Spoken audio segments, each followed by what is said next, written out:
And on to our fifth and final story of the program. Economic confidence in Germany has fallen more sharply than expected to a 20-month low. Many experts are blaming the plunge on the standoff between Russia and Europe. The ZEW indicator of economic sentiment for Germany fell to 8.6 points from just over 27 points in July. It highlighted concerns about slowing growth in the European Union. The ZEW plunge dragged down the euro against the dollar, and the U.S. and Europe on one side and Russia on the other have been engaged in a political tug-of-war over Ukraine, with the rout taking a heavy toll on the European and Russian economies.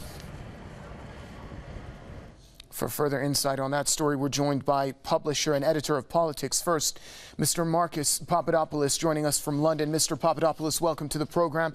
Are these the effects and fallout from the impasse with Russia that maybe Europe did not anticipate?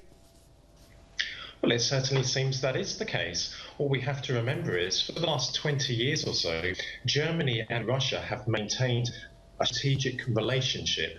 Russia supplies up to a third of Germany's gas, while Germany exports vast amounts of high-tech modern goods to Russia. Audi cars, Mercedes cars, BMW cars and Bosch goods. So both countries are heavily reliant on each other in economic terms. And the fact that Germany has reluctantly gone along with the EU sanctions on Russia is now taking a toll, because the German economy is starting to show signs of faltering. Economists are believing that next month the growth rate for the German economy will show signs of having declined.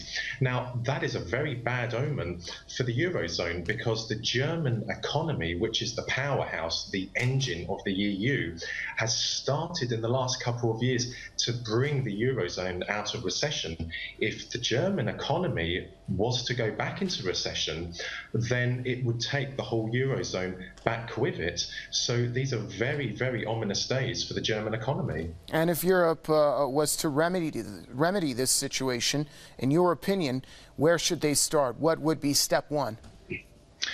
Well, the European Union has to talk to Russia about the situation in eastern Ukraine, because that's where the sanctions are stemming from, the dreadful conflict in eastern Ukraine. So it's absolutely imperative that Brussels and Moscow talk to each other and try to resolve the situation in Ukraine in a peaceful and in a political manner. But Brussels needs to understand that sanctions against Russia will not work. Sanctions against any country historically have shown very, very little evidence of having the sort of desirable results that the countries placing the sanctions on the country concerned have wanted.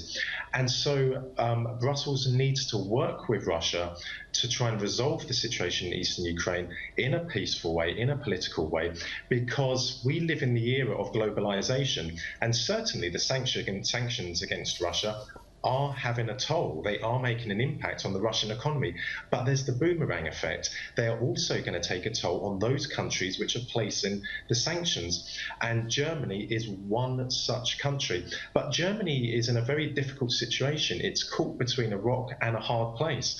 Historically, Germany, be it West Germany and today's Germany, has been a staunch ally of Washington. However, it's never had an obsequious relationship with the Americans. We're gonna have to interrupt you there. Publisher and editor of Politics First, Mr. Marcus Papadopoulos, joining us from London.